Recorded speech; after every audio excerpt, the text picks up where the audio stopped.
नमस्कार शेतकरी मित्रांनो, आज आपलं दादा मला गोट फार्मवरती सहर्ष स्वागत आहे. तर आज आपण पाहूयात चारा नियोजन. महत्त्वाचा विषय शेळीपालन जर करायचं असलं तर महत्त्वाचं तुम्हाला चारा नियोजन आहे.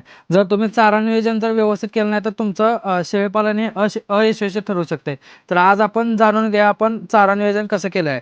आज तुम्ही बघू शकताय हा पूर्णपणे 90 kgचा गट्टा आहे. तर या गट्ट्यामध्ये आपण पाहू शकता हे मुरघास आहे. हे पूर्णपणे मक्याचा मुरघास आहे. यात तुम्ही पाहू शकताय मक्याचे कणीस वगैरे मक्याचे दाणे वगैरे बघू शकताय.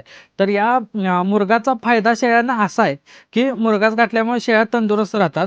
प्लस शेळ्या दूध वाढीला जास्त होतात. म्हणजे सरासरी तुम्ही रेग्युलर जे दूध देतं त्यात थोडा का होईना फरक पडतो मुरगासमुळे. प्लस शेळ्या गाभ जायला दमवत नाहीत आणि शेळ्या मुरगासामुळे अंग धरून राहतात. तर हे मुरगासाचं आपल्याला आता पाहू शकता ही मुरगास तुम्ही किती छान